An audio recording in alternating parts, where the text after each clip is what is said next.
చేజర్ల మండలంలోని పెరుమాళ్లపాడు దగ్గర ఉన్న పెన్నా నది గర్భంలో ఉన్నటువంటి నాగమల్లేశ్వర స్వామి టెంపుల్ ఈ మధ్య అది వెలుగులోకి వచ్చింది. అక్కడ చుట్టూరా ఇసుకంతా తీసి టెంపుల్ బయటకు తీస్తా ఉన్నారు. ఈ క్రమంలో దాని గురించి టెంపుల్ గురించి చూడడానికి ఎక్కువ మంది భక్తులు అక్కడికి వస్తూ ఉన్నారు. రేపు శివరాత్రి కాబట్టి స్వామివారి దగ్గర పూజలు ఉన్నాయి, భోజనాలు పెడుతున్నారని గ్రామస్తులు కొందరు దీన్ని ప్రచారం చేసినారు.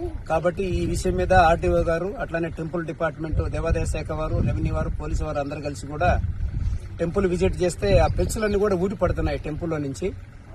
దీనికి భద్రతా దృష్ట్యా, అలానే ఈ టెంపుల్ ఇంకా పూర్తిగా నిర్మాణం పూర్తి కాలేదు, డైలాపిటేటెడ్ స్టేజ్ లో ఉంది కాబట్టి అంత సేఫ్టీ కాదు. కాబట్టి దర్శనానికి వచ్చే వాళ్ళకి ఎవరికైనా ప్రమాదం జరిగే పరిస్థితి ఉన్నది. ఆ పెచ్చులు ఎక్కడెక్కడ ఊడి పడుతున్నాయి. దానివల్ల భక్తులు ఇబ్బంది పడతారన్న ఉద్దేశంతో ముందు జాగ్రత్త చర్యగా ఈ రోజు నుంచి రానున్న 3 దినాల పాటు ఇక్కడ దర్శనాలు నిలిపివేయడం జరిగింది.